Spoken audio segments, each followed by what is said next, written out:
That's a great bump shot for this. Welcome back to AM Northwest. Stressed out, overwhelmed, and conflicted employees are quitting at higher rates than ever. Here to share how to combat burnover, we welcome the author of Career Confinement, executive coach Elizabeth Pearson. Hi, Elizabeth. Hi, Tammy. Thank you so much for having me on. I'm so excited to talk about this. Quiet quitting and the great resignation is still happening. Right. It really is. I have friends that I need to share your book with.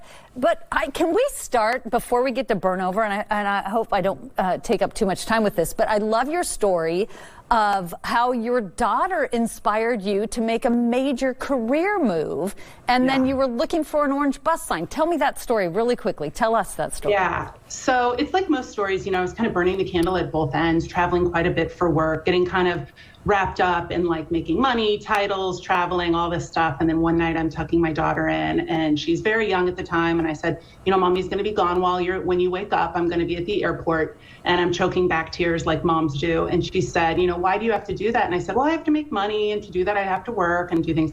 And she said, but you told me I could do whatever I wanted to do. And I said, well, you can, baby. And she said, well, then why don't you get to do what you want to do? Why do you have to go do this?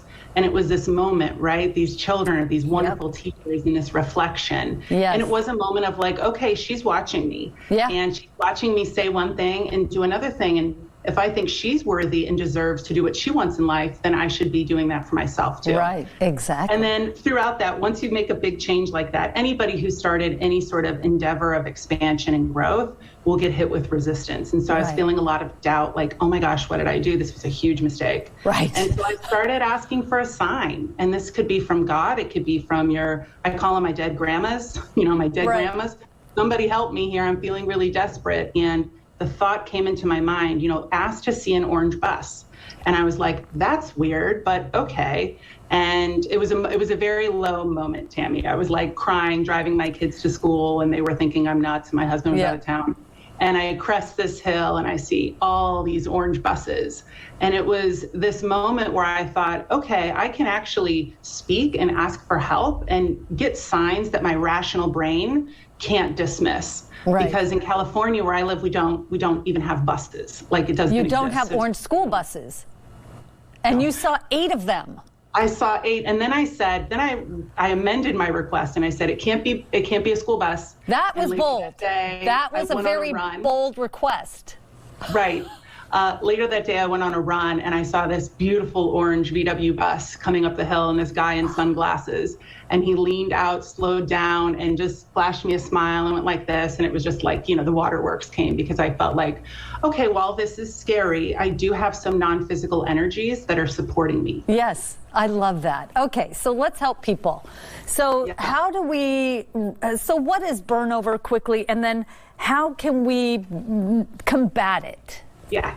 So burnover is a term that I kind of made up. I'm sure somebody else did it prior, but it's burnout and turnover. Right. So it's a lot of times when people are quitting because they just have no more gas in the tank. They've just overgiven for a very long time, and they get to a point where they're at this moment where they would almost rather just quit and not have the financial security of a job than keep going on. So some ways that we can counteract that are to establish boundaries. I know boundaries is kind of like a buzzword, but it's never too late to establish boundaries, even in your current job. I think most jobs are salvageable. So you really have to look at yourself and say, how am I contributing to this problem at my current employer? So I think it's great if you carve out some time in your calendar for focus time, right? Nobody can kind of like poke holes in that because you're working. But some people have these things where their colleagues and their bosses can come into their calendar and see what they're doing all day and then